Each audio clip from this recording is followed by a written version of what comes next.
Tollywood icon star Allu Arjun హీరోగా ఇటీవల సుకుమార్ దర్శకత్వంలో తెరకెక్కిన భారీ mass action pan Indian entertainer movie 'Pushpa 2'. National crush Rashmika Mandanna హీరోయిన్గా నటించిన ఈ సినిమాని ప్రముఖ టాలీవుడ్ అగ్ర నిర్మాణ సంస్థ మైత్రి మూవీ మేకర్స్ అత్యంత ప్రతిష్టాత్మకంగా అత్యున్నత సాంకేతిక విలువలతో నిర్మించగా రాక్ స్టార్ దేవిశ్రీ ప్రసాద్ దానికి సంగీతం అందించారు. ఇక 'పుష్ప 2' మూవీ ఇండియా లెవెల్లో అత్యధిక స్థాయి కలెక్షన్తో భారీ స్థాయి విజయం అయితే నమోదు చేసి అటు నార్త్లో కూడా సంచలన విజయాన్ని అందుకుంది. ఇటు రెండు తెలుగు రాష్ట్రాలు, ఓవర్సీస్తో పాటు ఇతర రాష్ట్రాల్లో కూడా ఈ సినిమా అదరగొట్టింది. ముఖ్యంగా 'పుష్ప 1' మూవీలోని తన అత్యద్భుత నటనతో నేషనల్ అవార్డు సొంతం చేసుకున్నారు అల్లు అర్జున్. ఇక 'పుష్ప 2'లో అంతకు మించేలా మరింత అద్భుతంగా యాక్ట్ చేశారు. ఇక త్వరలో 'పుష్ప 3' మూవీ కోసం సన్నద్ధమవుతున్నారు. మరోవైపు త్వరలో అట్లీతో ఒక సినిమాతో పాటు త్రివిక్రమ్తో మరొక సినిమా చేయనున్నారు అల్లు అర్జున్.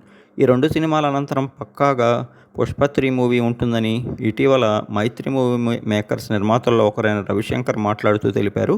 ఆ సినిమాకి భారీ స్థాయిలో హైప్ ఉందని, దాన్ని ఇంటర్నేషనల్ స్థాయిలో తెరకెక్కించనున్నట్టు చెప్పారు. ప్రస్తుతం రామ్ చరణ్తో ఒక సినిమా చేసేందుకు సుకుమార్ స్క్రిప్ట్ సిద్ధం చేశారని, దాని అనంతరం 'పుష్ప 3' ఉంటుందని, వీలైనంత త్వరగా ఆ సినిమాను పట్టాలెక్కించి 2027లోనే రిలీజ్ చేసే ప్లాన్స్ తమకున్నాయని చెప్పుకొచ్చారు రవిశంకర్.